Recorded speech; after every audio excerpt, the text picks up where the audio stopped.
Alright, the Infinite Forbidden cover card has been revealed, and just with the name with Infinite and Forbidden, it is related to dual monsters with the Millennium items, this time with Exodia. Honestly, seeing the word Infinite and Forbidden, I was not really expecting Exodia immediately, considering that we just had a dual monster cover card, and 2 times in a row, dual monster cover card. I was expecting Zexal here because number 39 does have a moment where Infinite and Forbidden are related here, but oh well, we got Exodia, which hasn't been support for a while, so I'll take it. And also, in the same video, we're also doing Dark Magician support, or in this case, Gold Sarcophagus of Light support. So very fitting that it's Yugi and his grandpa. So let's begin. So anyway, let's start with the Yugi support with Dark Magician of Ebon Sorcerer, which is a level 7 Dark spellcaster with 2500 attack and 2100 defense. This card becomes Dark Magician while in the monster zone, so that might be very helpful. But his other effects are hard once per turn. The first one is, if you have Gold Sarcophagus of Light on the field, you can special summon this card from your hand. If this card is destroyed by card effect and a level 5 or higher monster is on the field, you can special summon this card. Then you can set one spell or trap that is Dark Magician directly from your deck.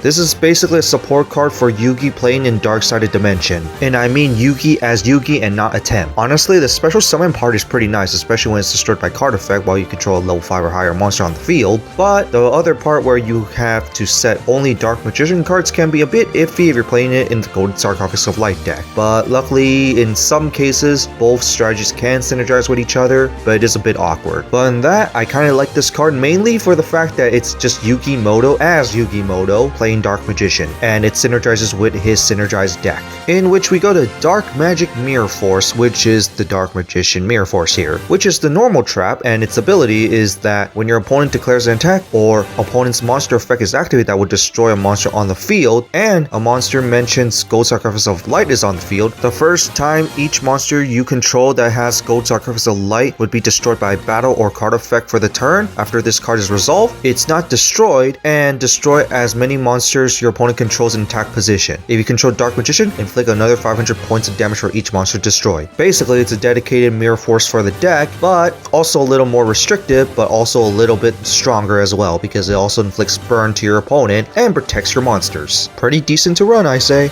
And now for the Exodia support, we start off with the Cayman that awoke after a Millennium. It's a level 8 Earth Beast warrior with 2750 attack and 2500 defense, cannot be destroyed by monster effects, and each effect is hard once per turn after this. So if this card's in your hand, you can put this card face up in your spell and trap card zone as a continuous spell. And all of these support cards for Exodia are going to have this same effect. And of course, this same condition where if this card is face up as a continuous spell, you can pay 2000 life or reveal 1 Millennium Cross from hand, special summon this card. Then you can add 1 Millennium monster or 1 Senjinjin from your deck to your hand. Just a reminder, Senjinjin is actually a vanilla that has the same status as this. This is just basically an older version of him, updated with actual effects. But you mainly summon this card for its search. Next, Golem that guards the Millennium Treasures, which is a level 6 Earth Rock monster with 2000 attack, 2200 defense. The activation of your Millennium Cross cannot be negated, and also each effect is hard once per turn. And the first one is that you can put it in this face-up spell and trap card zone as continuous spell, and while it's a continuous spell, you can pay 2000 life or reveal 1 Millennium Cross from your hand to special summon this card. Then add 1 Temple of the Stone Staffs from your deck to your hand, which is going to be another key piece, and basically you must run this for that. And as you can tell, this support cards for Exodia is basically these guardians are going to special summon themselves, so you can do some stuff after putting itself as a continuous spell. Next, Shield of the Millennium Dynasty, which is a level 5 Earth Warrior with 0 attack and 3000 defense. It is kind of funny that it's a warrior that is a shield, but okay. Cannot be destroyed by spells or traps. Each effect is hard once per turn, can be put face up in the spell and trap card zone as a continuous spell, and while as a continuous spell, you can pay 2000 life or reveal 1 Millennium Cross from your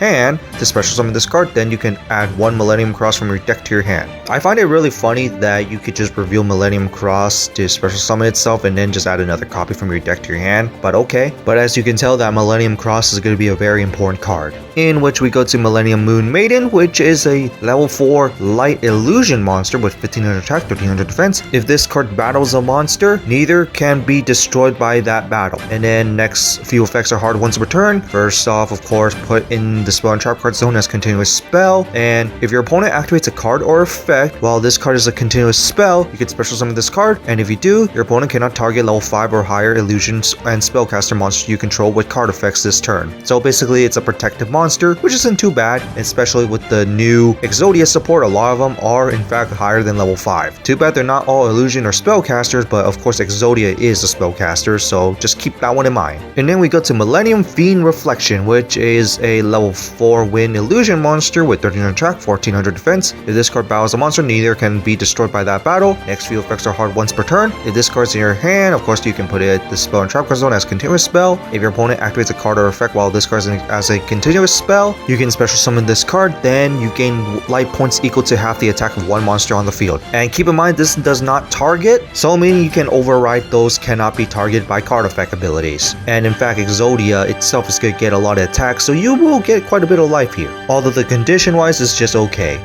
And now to the new Exodia, the Phantom Exodia Incarnate, which is a level 10 spellcaster fusion with undetermined attack and 0 defense. Requires 5 Forbidden 1 monsters, of course. I'm surprised it didn't say different names, even though yes, they are hit to 1 each. First off, it cannot be destroyed by opponent's card effect, basically giving the incentive of saying Exodia is unstoppable. And once per turn, if this card battles, during damage calculation, quick effect, you can make this card gain attack equal to your current life. Hence why the last card tells you to gain more life points, and this is of course going to get stronger the more life you get, considering that most Exodia decks require you to be paying life points to basically do stuff like some of its support cards. You're going to need to find a way to play around with this. But if you do summon this with early game, this is basically a big boss monster that cannot be destroyed by card effects. But anyway, second effect, once per turn when a spell, trap, or effect is activated, quick effect, you can negate that activation. That's pretty good.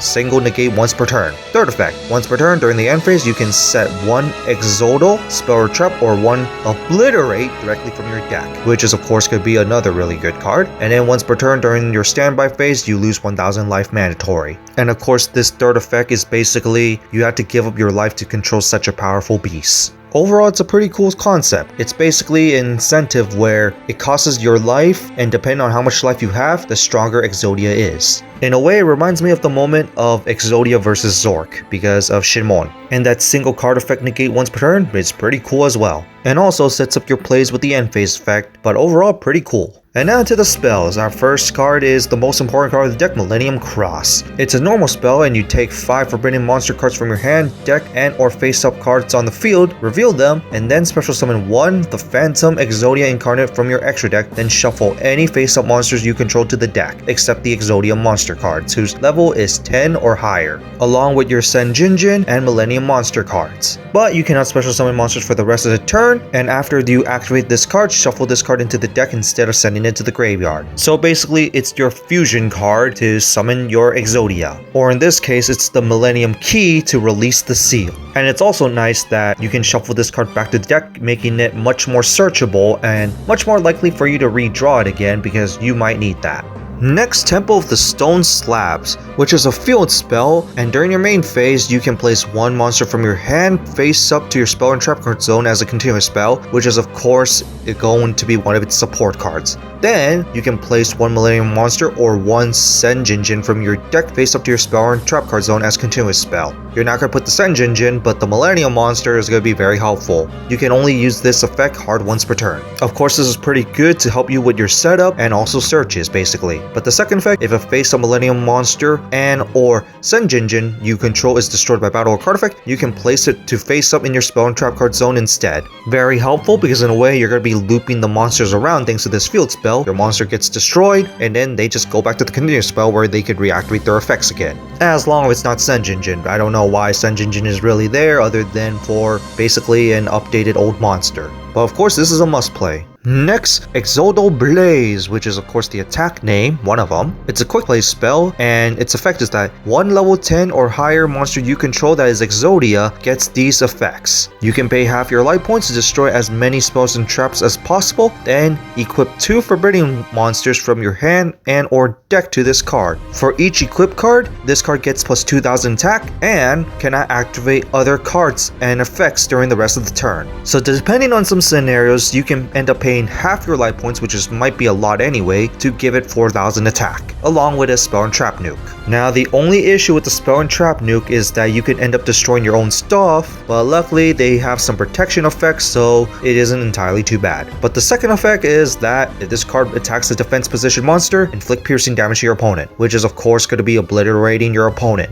Overall, it's a must play, at least of a one of, just so you can nuke your opponent. And then finally, to the last card, which is a normal trap, Raging Hellfire. Exalt Flame, which is of course full power, Exalt Flame or Obliterate. If you control a level 10 or higher Exodia monster, destroy all cards your opponent controls, and then you can banish this card from your graveyard, except during the turn it was sent there, to activate one of these effects. Add one forbidden monster from your deck to your hand, or shuffle up to 5 forbidden monsters from your graveyard, or banish to your deck. Each effect is hard once per turn. This is overall a pretty cool card, especially since it can surprise your opponent in some cases, because yeah, they could try to get rid of your Exodia and then you activate this, boom, nuke everything. And this is searchable through the new Exodia because it sets it directly from deck because it's still Exodal. Overall, pretty cool. So that's it for the new Gold Sarcophagus of Light support and Exodia support. What do you guys think of it? For the Gold Sarcophagus of Light support, I kind of just like that they're implementing Dark Magician to Yugi's synergized strategy. That's really all it is. But for the Exodia support, after for so long, it's just nice to see this fan favorite monster get some love again. And I was not expecting dual monster support this soon, and even as a cover card.